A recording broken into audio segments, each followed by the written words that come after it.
भगवान सुखदेव जी महाराज जी को जब ब्रह्मबोध हुआ तो उनको लगा कोई प्रमाण तो दे कि मुझे ब्रह्मबोध हो गया है। मान लो मुझे तो अनुभूति हो गई, लेकिन यही ब्रह्मबोध है, ये प्रमाण तो मिलना चाहिए।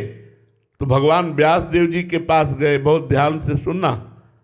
भगवान व्यास देव जी के पास गए तो भगवान व्यास देव जी ने देखा कि संपूर्ण गुरु बुद्धि हम में नहीं है। बिना गुरु बुद्धि के काम नहीं चलता, सदगुरु बुद्धि होनी चाहिए। तो उन्होंने कहा इस समय परम ज्ञानी विदेहराज मिथिलाधिपति जनक जी हैं, आप जाइए और अपने अनुभव की पुष्टि महाराज जनक जी से कराइए। तो श्री सुखदेव जी महाराज जनक जी के राज्य में जब गए तो उनके मुख्य द्वार पर पार्षद खड़े थे। तो जनक जी सर्वज्ञ महापुरुष है, त्रिकालज्ञ महापुरुष है। उन्होंने पहले ही आज्ञा कर दी कि नंग धड़ंग 16 वर्ष की अवस्था एक महापुरुष पधारेंगे, उनको प्रवेश निषेध कर दो। तो यही श्री सुखदेव जी आए, दरवाजे में उनको रोक दिया गया। 7 दिन 7 रात तक कोई उत्तर नहीं।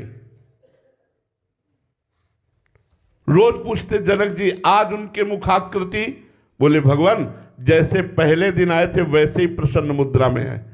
7 दिन 7 रात्रि दरवाजे पर ही खड़े रखा, ना उनको अपमान का बोध हुआ, ना उनको कोई चिड़चिड़ाहट हुई, कुछ नहीं, वैसे ही शांत मुद्रा, वैसे ही प्रसन्न मुद्रा। 7वें दिन का जाओ महलों में ले जाओ।